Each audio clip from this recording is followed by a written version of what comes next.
और इसी बीच सीधे लिए चलते हैं आपको वाराणसी, जहां पर DSR कॉन्क्लेव कार्यक्रम का आयोजन किया जा रहा है।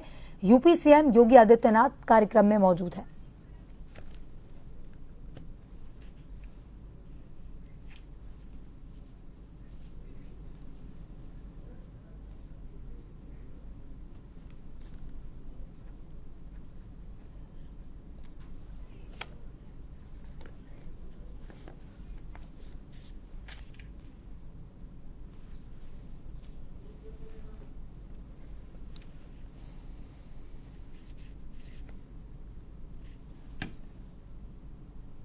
DSR कॉन्क्लेव 2025 के अंतर्गत उत्तर प्रदेश को वर्ष 2030 तक वैश्विक फूड बास्केट बनाने के लिए विचार विमर्श।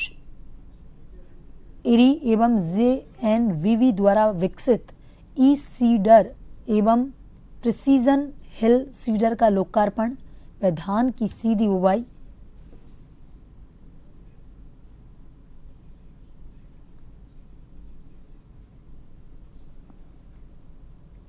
और कार्यक्रम में दीप प्रज्वलित कर कार्यक्रम की शुरुआत।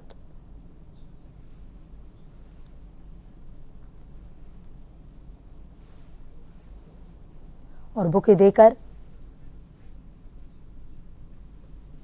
सीएम योगी आदित्यनाथ का किया गया स्वागत।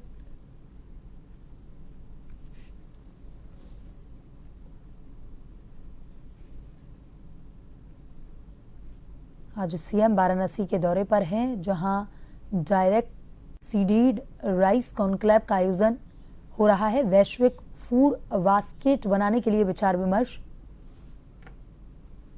अभिनंदन करें श्री रविंद्र जायसवाल जी, राज्य मंत्री स्वतंत्र प्रभार स्टाम्प तथा न्यायालय शुल्क एवं पंजीयन उत्तर प्रदेश।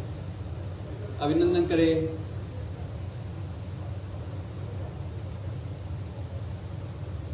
श्री दयाशंकर मिश्र दयालु जी,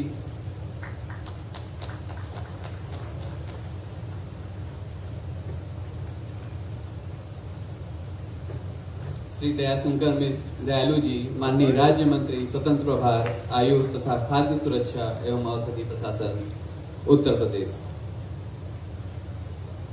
अभिनंदन करें श्री बलदेव सिंह औलख जी, माननीय राज्य मंत्री कृषि शिक्षा एवं अनुसंधान उत्तर प्रदेश सरकार।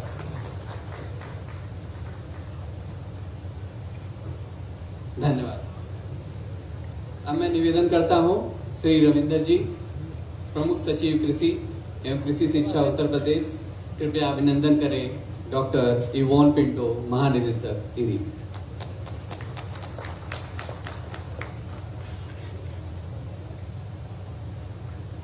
डॉक्टर साइमन हेक, महानिदेशक सी।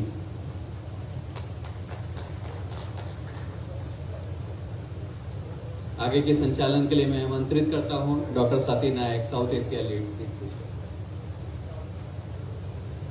धन्यवाद गौरव। कार्यक्रम को आगे बढ़ाते हुए अब मैं आमंत्रित करना चाहती हूँ डॉक्टर सुधांशु सिंह, निर्देशक आईसार को, ताकि वे अपने स्वागत संबोधन से माध्यम से हम सभी का मार्गदर्शन करें। धन्यवाद स्वाति। परम आदरणीय माननीय मुख्यमंत्री उत्तर प्रदेश श्री योगी आदित्यनाथ जी, सम आदरणीय सुष्मिता शाही जी, रविंद्र जायसवाल जी, बलदेव सिंह औलख जी, DG eri Ivan Pinto, Simon हेक, सेक्रेटरी रविंदर जी, साहू जी, Sri Lanka secretary Vikram Singh ji.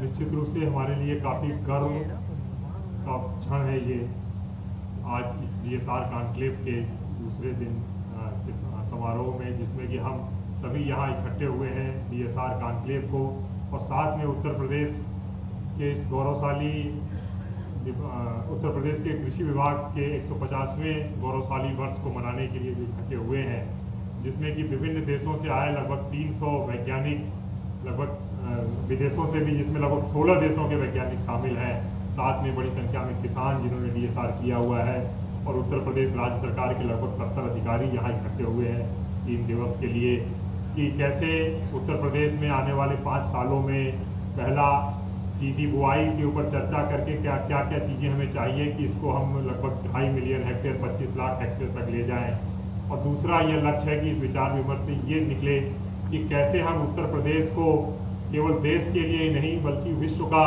Food basket बनाएं, और केवल चावल के लिए नहीं, चावल, गेहूं, सभी फसलों के लिए, सब्जी और उद्यान की फसलों के लिए भी उसको।